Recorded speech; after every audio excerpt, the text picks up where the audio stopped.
राधे राधे। जय श्री कृष्णा। जय माता की। आज हम गीता सार का प्रथम अध्याय का प्रथम श्लोक का भावार्थ बताने जा रहे हैं। धर्म क्षेत्रे कुरुक्षेत्रे संवेता युयुत्सवः मामका पांडवाश्चैव किम कुरुवत संजय। धृतराष्ट्र संजय से पूछ रहे हैं, हे संजय, क्या है कि धर्म क्षेत्र कुरुक्षेत्र, धर्म क्षेत्र क्यों कहा गया? क्योंकि ये धर्म स्थली है।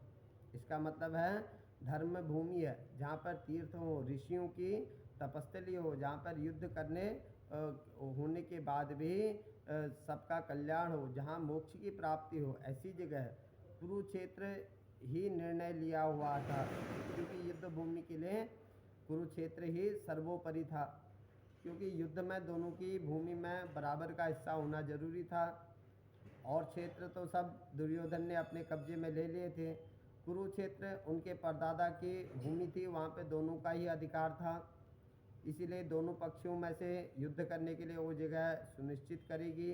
ब्रह्म सरोवर आदि वहाँ उस क्षेत्र में है, और राजा कुरु ने उस स्थान में बड़ी तपस्या करी, साधना करी, तो इसीलिए कुरुक्षेत्र कहा गया। वो कुरु का क्षेत्र है, राजा कुरुओं का क्षेत्र है। इसी कारण से वो दोनों पक्षों का समान अधिकार है।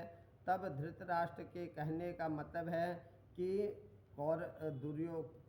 कौरव का मतलब दुर्योधन आदि उनके भाई तो राज्य चाहिए, चाहे वो धर्मपूर्वक मिले चाहे अधर्मपूर्वक मिले।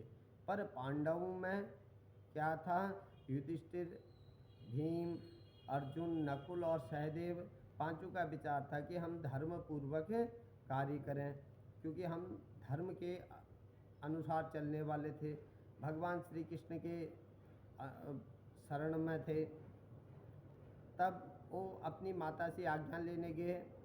तब माता ने बड़ी प्रेम पूर्वक आदरपूर्वक उनका आदर सम्मान करके बैठाया। कहा, पुत्रो, अब युद्ध करना ही जरूरी है। दुर्योधन ने हमारे लिए हमारे जीवन में बड़ी ही बाधाएं उत्पन्न करी।